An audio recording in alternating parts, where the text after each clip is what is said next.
En fait, M. Dupont a mentionné les effets, un peu les défiances ou la complexité créée par la pandémie, et il y a aussi des enjeux géopolitiques. Donc, selon vous, M. Ding, comment tout cela vont-ils impacter l'avenir, l'économie chinoise et surtout en 2022? En fait, oui, il y a des conflits dits géopolitiques entre les États-Unis et la Chine.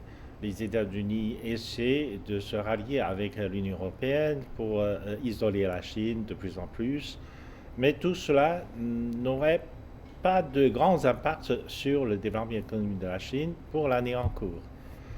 Car ça prendra du temps, même si pour des rivalités géopolitiques, les effets de cette rivalité prendra du temps pour se réaliser.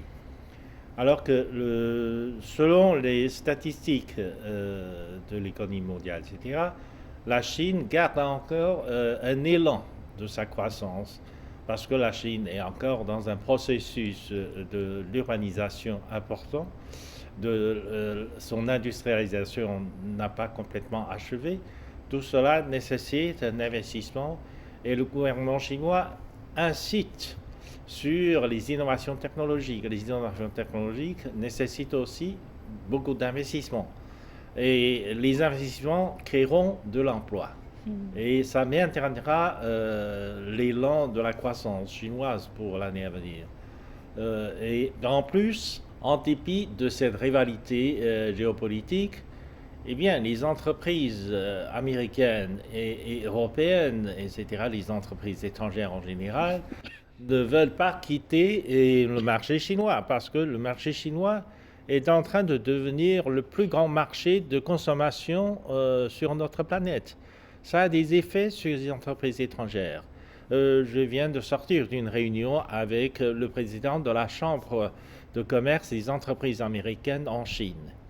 Et il m'a assuré que finalement, l'année dernière, au cours de la pandémie et cette année, ils ont fait une enquête auprès des entreprises américaines installées en Chine.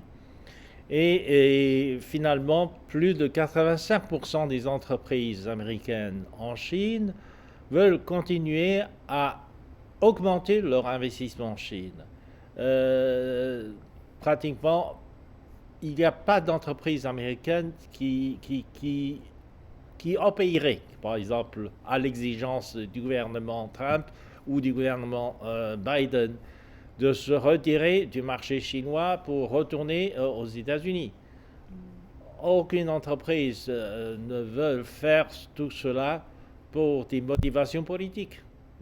Parce que c'est un peu grotesque de forcer les entreprises à obéir des ordres politiques pour des considérations géopolitiques. Ça ne tient pas debout pour un pays qui prétend partisan du libéralisme, un partisan de l'économie de marché. Donc la situation est beaucoup plus complexe C'est ça. qu'on peut voir dans le média ou qu'on peut entendre